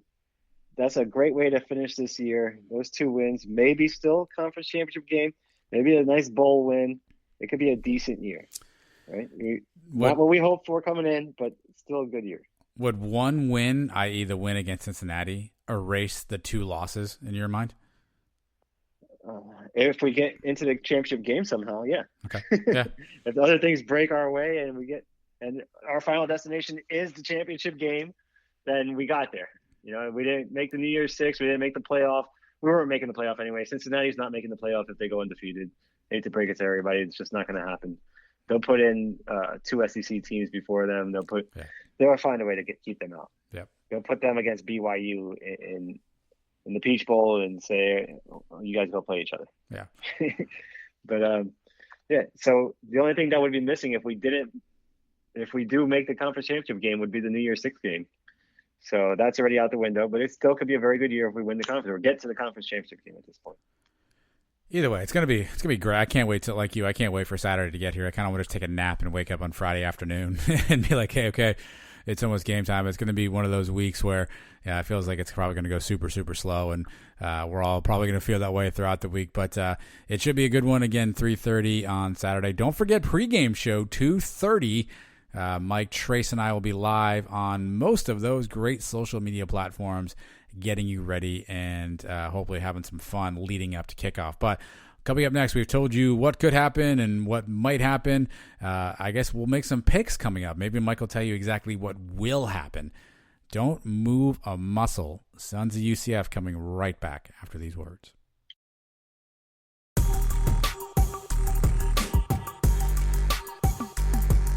Mike versus everybody. Here we go. If they're going to play them, Mike's going to pick them. Each week, Mike goes through and finds some games that have a little bit of tie-in to UCF, maybe their conference games, previous opponents, opponents maybe are coming up against, who the heck really knows. But Mike's had a fairly good year so far on his prognostications, but we don't know how he did last week, so let's ask him. Mike, how'd you do? I wouldn't say fairly good. I think it's been a very good year. I apologize in advance for saying fairly good. Sorry, very good year for Mike. Yes, it was bound to happen. Uh-oh. For the first time this year, I had a losing week. Oh, no. First time. And this is what, week 8? Doing picks? Went 1-2. I lost the Cincinnati East Carolina game last week. I thought it was too many points. I took East Carolina. They did not do me any favors. They got blown out. I had SMU against Tulsa, and SMU was winning that game the whole way, and Tulsa came back and beat them. Lost that one. The one game I won was the Cows, Houston. That was a no-brainer there. I know how some people were picking the Cows, but Houston blew them out. So I lost 2 games here on the show. But in the pool tracker, where you pick all the conference games, I actually had a winning week. Those were the 2 games I lost. I won the other ones. I went 3-2 there. I had Tulane over Army, which they did. I actually had Temple with the points against UCF. Won that one. So I'm in first place still in our pool tracker thing. And actually jumped ahead now of UCF 87. He fell behind a game. I'm comfortably by myself in first place now with a 35-21 record. It's 14 games over 500, friends. That's pretty good. And for the season here on the show, I'm still over 500. 14, 11, and 2 pushes. So pretty good season picking games so far. And I got 3 more winners for you now. Crank up the music. Here we go. Let's do it. Game number 1, Tulane getting 6.5 points at Tulsa. Tulsa pulled another rope-a-dope this week against SMU. The same thing they did against us, where they lure the team to sleep by giving them a big lead in the first half. SMU was up 21-0. They're up 24 to 7, I think, at the half. And then Tulsa comes roaring back in the second half to win the game. And Tulane's been pretty hot since we played them. We beat them up, but since then, they've been scoring 30 points a game. Even against us, they put 30 points. They scored 30 points in 7 games in a row now. They've won 3 games in a row. Yeah, they haven't played great teams. There was Temple, East Carolina, and Army. Obviously, not the best competition there, but definitely able to put up some points. Tulsa is playing with fire these last couple of weeks. They should have lost the East Carolina game, and Mike Resco needs to send us an apology if that's what keeps us out of the championship game. They should have lost or could have lost last week against SMU, found a way to shut them down in the second half. But you play with fire enough times, eventually you're going to get burned. I think Tulsa still may pull this one out. Somehow, this might just be their year where they keep winning all these close games like us in 2013. But I think if they win, it's by a field goal. I think this is a field goal game either way. I'll take Tulane with the 6.5. This is a 31-28 game. I don't know who's going to win it, but definitely give me the points. Yeah, I co-sign that. I'm so confused, Mike. Here's why I'm confused. Is Tulsa good? I don't even know. It's so hard to tell if they're good or not. They keep winning games, so I guess by default they're good. But yeah, I don't know if they're any good. I don't know, man. If you watch that game against East Carolina, how can you say they're good? East Carolina is trash, and East Carolina had them beat. That's right. I don't know how they won that game. And the game against us, the first half, we were housing them 23-5. They looked like they didn't belong on the field. I don't know what they did at second. Maybe they have second half Randy over there because they pulled it off again against SMU this week. SMU was rolling them, and they completely shut them down in the second half. Something's going on over there. I don't know. Maybe they got a little help from the refs in the East Carolina game. Maybe they just have some karma on their side. I don't know. They got something. Eventually, their luck is going to run out eventually. Hopefully, it starts running out this week against Tulane and get a couple losses on their schedule there. Yeah, one of these days. That's my life's work is to figure out if Tulsa is any good. So, one game in the books. What's next? Game number 2, Houston plus 3.5 at SMU. And every week in the conference, we say this. It's an elimination game. And this is an elimination game. Both teams with 2 losses coming in. The loser is out. The winner still has life, just like us. Houston is coming off a bye week. Well, they played the Cows, which I consider a bye week. Mm-hmm. Yep. They won that one 56-21. And SMU blew, like I just told you, a 21-point lead to Tulsa. I think we should be rooting for Houston. This stuff gets so confusing. I think we should be rooting for Houston, but I'm not really sure. We might need SMU to stay with 2 losses to keep that third team there for a 3-way tie, because if it's just us and Tulsa or us and Memphis, we lose. But if we have a team like SMU in there with two losses, it comes down to some other tiebreakers. So we may need them to win this game. But at the same time, we don't want them to be ranked higher than us. And they're number 27 right now. So, and Houston, we want Houston. We talked about this last week. We want them to win the rest of their games because that includes the Tulsa game next week. So if they win this one, they'll go into that game with a little juice. We have the tiebreaker over Houston. They still have 2 losses, so that could be the other team that we need in the tiebreaker. I don't know who to root for. I guess we got to root for Houston, but take that with a grain of salt. But unfortunately, I think SMU is going to be too much for these guys. I think their offense is too strong. Houston's defense is kind of weak. Even the Cows scored 21 points, even though I think one of them was a defensive touchdown. It's going to be a shootout. It's going to be something like 48-43. Give me SMU. I'll give up the 3.5 points. They're at home. I'm so confused. I don't even know who to root for anymore. But is Tulsa any good? I still don't know. I don't know. Is SMU any good? I don't know about that either. Yeah, it's a great question. Yeah, they were supposed to be, right? But so were we. So, all right. I suspect I know what your third game is. So it's the big one, baby. Let's get down to brass tacks. I don't know what that means. I'm not sure whether there was tax on brass back in the day. What do you got? I'm assuming it's UCF Cincinnati, right? No, it's I can't even think of the other game. I can't lie to you. It is Cincinnati -6 at UCF. Is that the line? I know it was a pick 'em for a while, then I saw it was -3. Is it -6 now? I saw where I get my lines. VegasInsider.com is where I get my lines every week for these picks. They had it at 6 points. So that's what I'm using. And if at 6 points, well, I'll get into it here. The Bearcats have been destroying people all year, hurting them. They've just been hurting people all year. And UCF, we're still alive in the conference, man. This is a huge game. 2 years ago, this was the college game day game. We would have had it here this year, too. Last year, the Cincy win, they stormed the field after that victory. Big win for them, 27-24. Sometimes history has ways of repeating itself. And go back 30 years ago. Oh, wow. 30 years ago, University of Hawaii. Why am I bringing them up? They beat number 4 ranked BYU. Who came in with Ty Detmer, Heisman Trophy winner. The quarterback for Hawaii that day, Dylan Gabriel's father, Garrett Gabriel, blew them out. Blew out BYU. And I think now it's time for history to repeat itself 30 years later. Dylan Gabriel leading the Knights to the same result. We talked about Cincinnati only playing one other road game this year. This game is going to be the biggest crowd of the season for us, I think. The loudest crowd of the season for us. I think things go our way. We create a couple big plays. Dylan Gabriel with a few big touchdowns. And a couple turnovers by the defense. I saw the highlights of that Hawaii game against BYU 30 years ago. It's got me all excited. I think UCF comes out and beats up on Cincinnati. Wins this game 50-23. Oh. That's right. I said it. Cincinnati hasn't given up 100 points all year. We're putting a 50 burger on them. Nice. Give me the 6 points. Give me the win. Josh Heupel's job is safe for another week. Oh, wow. A lot to unpack here.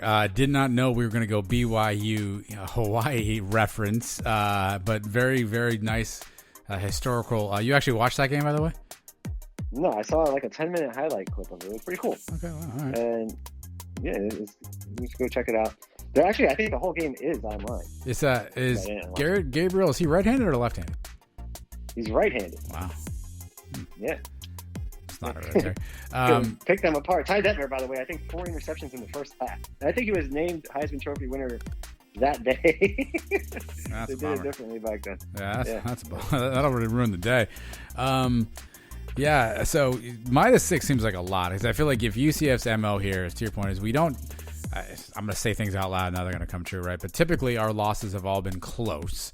I think LSU losing by 8, obviously I think was that the largest margin of loss we've had in the Heupel era? Tulsa was 8 points also this year. Tulsa 8, yep. So history would tell you that typically we're going to keep it under 6, field goal or less. So I think you definitely you take the points on that, and I do think it's a Knights win outright. I'm concerned about obviously the offense being able to get rolling and start making some plays. I'm concerned about Ritter getting out of the pocket, so I don't know that I've got it as wide a margin as you do. I could certainly be in for a little 37-27 action UCF.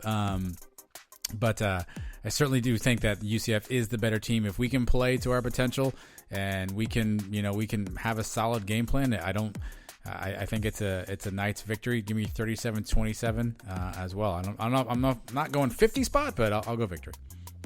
Yeah, I think we forced a couple fumbles out of Ritter. I think he runs a couple times, and maybe Richie Grant pops one loose. Maybe Bethune gets in there. Maybe we get a hit like Jasinski laid on him a couple years ago. And turnovers are going to be key. Remember that game also, special teams. We blocked the field goal, and we had a big return on that. We mentioned special teams earlier today. If O'Keefe can get a nice return in, that'd be great. And just play a clean game. And if we don't turn the ball over and we force a couple turnovers out of them and we don't have any dumb penalties, play a nice, clean game. We're at home. We're going to be fired up. The crowd is going to be into it. The few that are there, I think they're going to be pretty jacked up. We can snowball this thing now. We get off to a nice lead at the beginning of the game, and the pressure starts getting on them. Remember, these guys are undefeated. They're playing for the playoffs. They're playing for all this stuff. once the pressure starts to build on them a little bit, we put the pressure on early, it can have a snowball effect, and we can do some things on them. I think 50 points. Look, 50 points, that's me being an optimistic homer, UCF Mike pick. Probably not likely, but if we can get to 30, I think we can win this game. Well, I mean, it's interesting looking at Cincinnati's stats. I mean, they look like, and they appear to be a run-first team with Ritter and Michael Warren, who's the running back you guys have probably all remember. He's gone. But they have another guy. Let me get his name before I wrote it down. Jared Dokes, 563 yards on the ground, 7 touchdowns. Ritter's also thrown 6 interceptions on the year so far. So I feel like if we can sort of force them into a passing team, perhaps we have more of an opportunity to slow them down. Obviously, I think they want to run the ball first.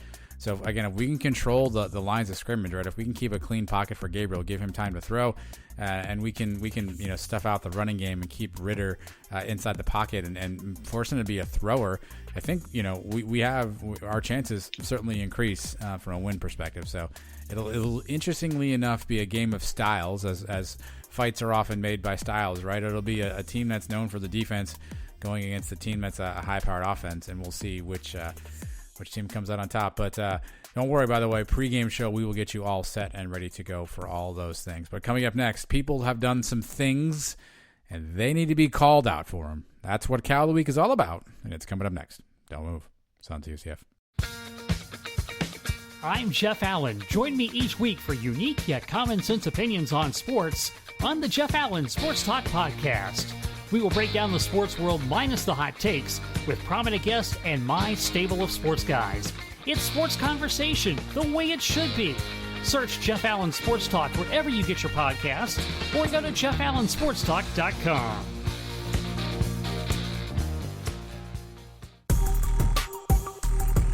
This is UCF Athletic Director Danny White, and if you don't want to be the cow of the week, you need to listen to Adam and Mike on the Sons of UCF. Charge on, go Knights! All right, a big thanks to Danny White for the wonderful intro that we have each and every week. That is Mike, that's like a 2-year-old clip at this point. I think that was episode 36. If my Sons of UCF trivia history is accurate, when you met Danny down at the event in Fort Lauderdale. So big thanks to Danny White. Speaking of trivia, Trace Trelko, Mike, we forgot to talk about this. Trace Trelko, if you did not see the exciting finish to last week's Sons of UCF Jeopardy! Final Jeopardy was held live on the pregame show. Trace Trelko playing the role of the late, great Alex Trebek. And Trace came out with a curveball, Mike. I did not see this one coming. Yeah, he got us both on a technicality. People, I guess, do we want to tell what it was here, or do you want the people to have to go back and watch? No, we can probably do this now. The question was, I forgot, do you remember exactly how we worded it, though? Because it's the wording that's important here in terms of getting the answer right. The category was first, UCF first, and I'll have it exactly, but he said, in 2004, George O'Leary's first season with UCF, the first game where he roamed the sidelines as UCF head coach was against this team. Yeah. And we both guessed Wisconsin because that was the first game of the 2004 season. But we had forgotten that O'Leary was actually not there for the game. And the trick was that he said roam the sidelines. He wasn't there until week 2. His mother had passed away before the season started. He missed the first game. And the answer was, who was West Virginia? Yeah, you wagered it all, so you lost by default. I wagered, I think, almost half of mine, and so I ended up eking out the victory there. But Trace Trelko, he had a second question, too. I forget what it was off the top of my head. I don't remember either. Don't recall what that second question was either, but we were so shell-shocked by the first question. So big thanks to Trace for coming up with a big-time question. Somebody actually in the chat while we were live said West Virginia. And I don't know if they caught that or if that was a guess. I think it was Chris Marazzo, I think was the guy's name. Actually ended up guessing West Virginia. So whether he heard the question, that guy's good. Yeah, whether he heard it better than us. But good job at it. Maybe next time we need to have like a Chris versus somebody else UCF Jeopardy situation. But every week we throw out trivia questions during the pregame show. That guy seems to answer all of them. That's pretty good. All right, so we got to get Chris involved with UCF Jeopardy in the future. But all right, my cow of the week is upon us. If you're new to the show, thanks for listening, by the way. We've picked somebody who did something very idiotic, very much like our friends to the West Central Florida area there. And Mike, I'm going to let you go ahead and kick this thing off. All right. Sometimes we get stories like this in college football, and it really pisses you off. I mean, we had the whole thing with Penn State a few years ago. He barely went through some of this. And now it's LSU's turn. Ignoring sexual assault complaints. This happened many times now under their watch. LSU officials had knowledge of sexual assault allegations made against multiple former football players and either ignored those complaints or denied the victim's request for protection. It's an ugly story. You hate to see things like this. I have 2 daughters of my own. You have a daughter. I mean, to think that they're going to go off to college one day and be subjected to stuff like this, and then universities covering it up and not doing the right thing by the law because what? Because they want to win football games. It's nauseating is what it is. And it happens all the time, it seems. Every couple of years there's stories like this. I mentioned the Penn State thing. That was a big cover-up. And now this. Maybe this stuff is a little too serious for Cow of the Week because sometimes we just try to have some fun with it. But I don't know what else to say about these guys.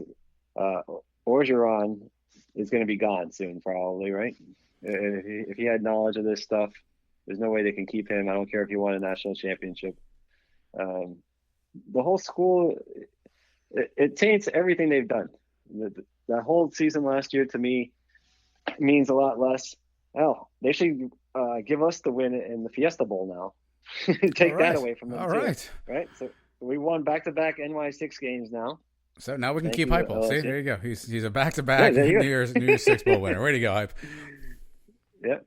So, but this is something that you come to expect now, especially out of these SEC teams, where winning football games is the most important thing, and not actually caring about people and women on your campus. I have nothing else to say about these guys, but it's disgusting. And if I can give them something more than Cow of the Week, I would. But all I'm in position to do right now is call them Cow. Yeah, I mean, people just need to get their priorities in life in order, right? And it's that simple.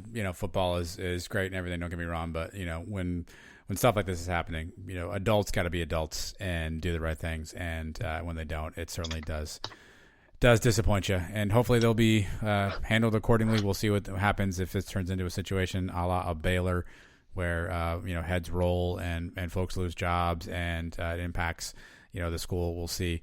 It'll be an interesting test because it's an SEC school. It's a blue blood school, so we'll see where the allegations go. But certainly not a good look down there for LSU. And hopefully the folks who are responsible will face the right penalties and have to pay whatever penalties that might be. Mike, I've got a couple options for Cow of the Week.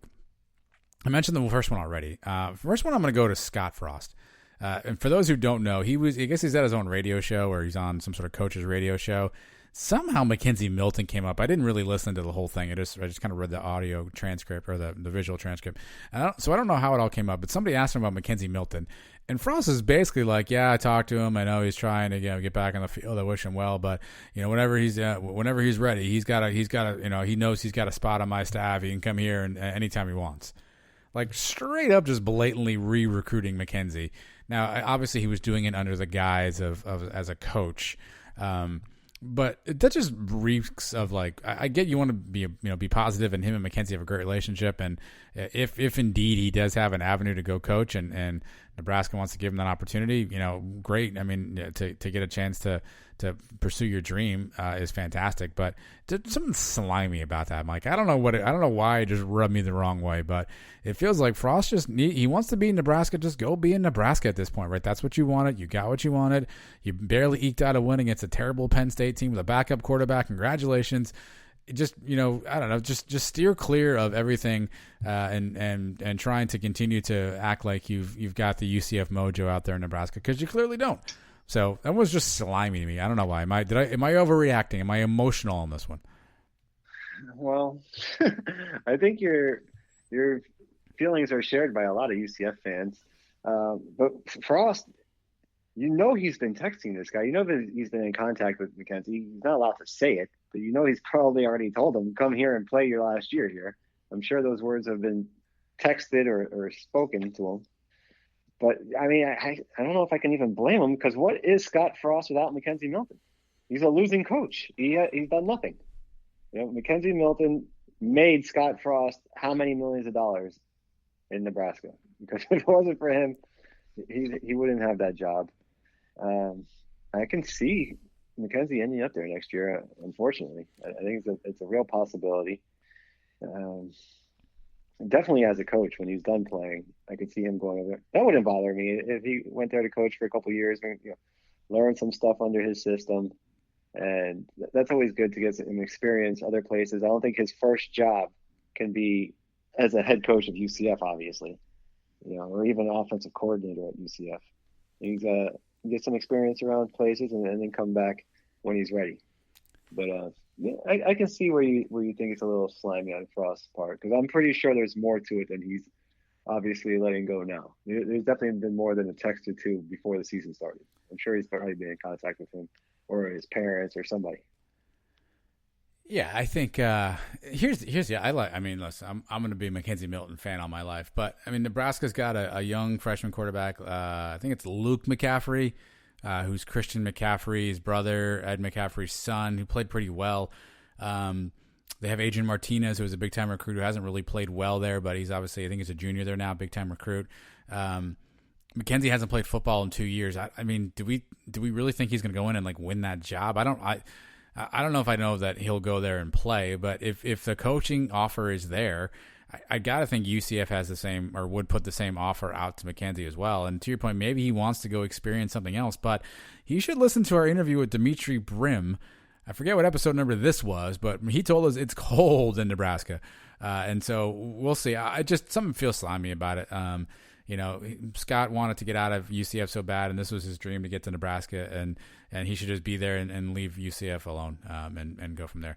My other cow of the week, Mike, is a lot of people with Cincinnati coming up, they want us to, if for some reason Cincinnati beats us, they want us to be good, American Conference stewards and root for them and make sure they get to the to the New Year's Six game and maybe crack the playoff and yada yada yada. And I guess the thinking is we should root for within our own conference, Mike. Is that sort of the argument for rooting for a Cincinnati team that may have defeated UCF?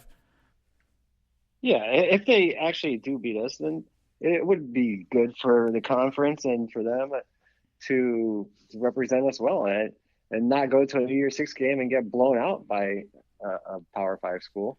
Or if they made it to the playoffs, get blown out there, because that would just ruin our chances in the future. That would say, hey, this is their one shot, and Cincinnati, looked like crap in that game. So I guess looking at it that way, you'd want them to keep winning if they beat us.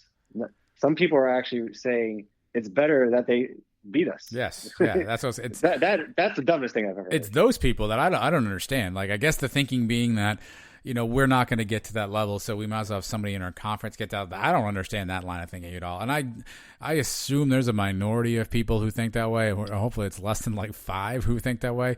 But if you think UCF should sort of lay on the sword on this one and sacrifice for the greater good of the Orescoites up there at the American Athletic Conference, I don't understand that at all. So however small a fraction of people you are, if you think that way, you can firmly pat yourself on the back as cow of the week. Yeah, they could go where Don Williams goes. Oh wow! But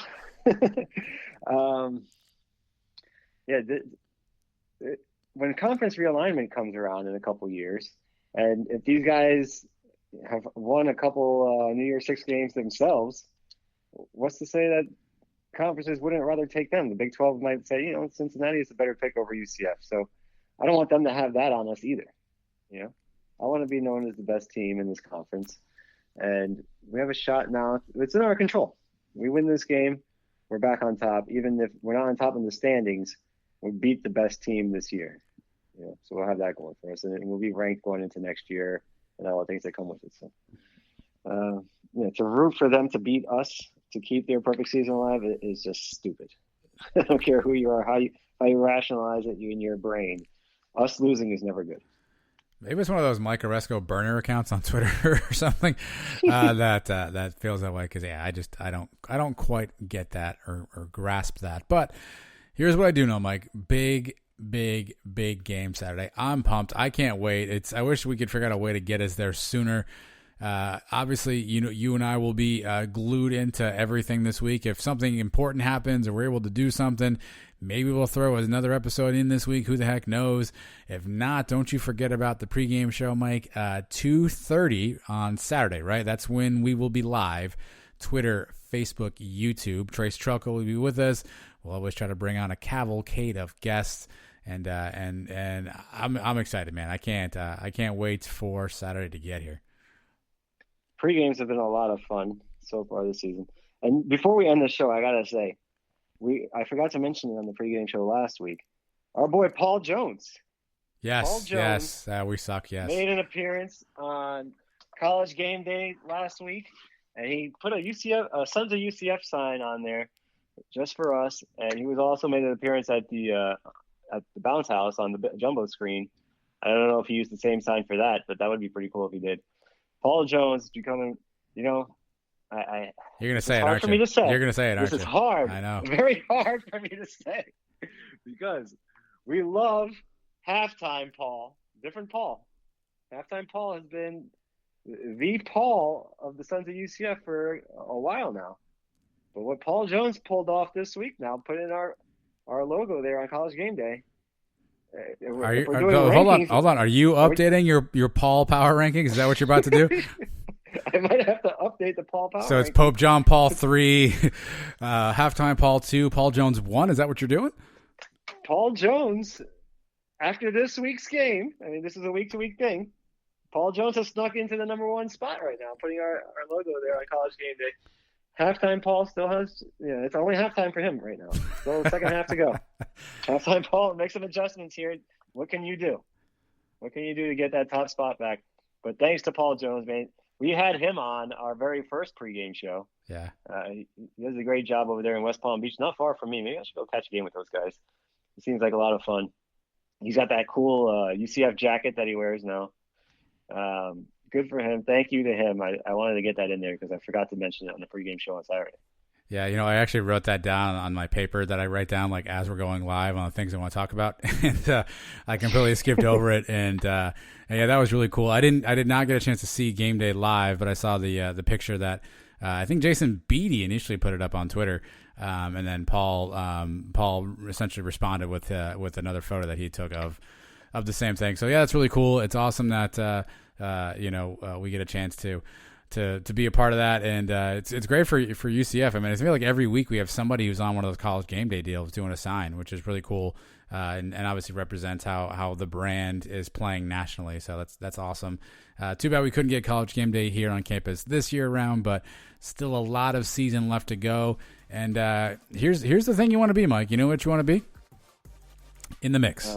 We're in the mix, yeah. Right? You want to be in the mix, and we're still in the mix. It's gonna, obviously we have mountains we have to try to get over, and it starts this Saturday with the game against Cincinnati. So everybody have a great week. Hopefully you are as anxious as Mike and I for Saturday to get here. We know we can't wait, and we'll be back on the podcast form next week to celebrate the victory with you, and we'll be there on the video form to get you ready for the game on the pregame show. Thanks for everyone who listens. Don't forget to follow, subscribe, rate, review to the Sons of UCF show. We appreciate all of your support as always, and we are here for you. We'll be back again next week. Until then, everybody, go Knights. Charge on.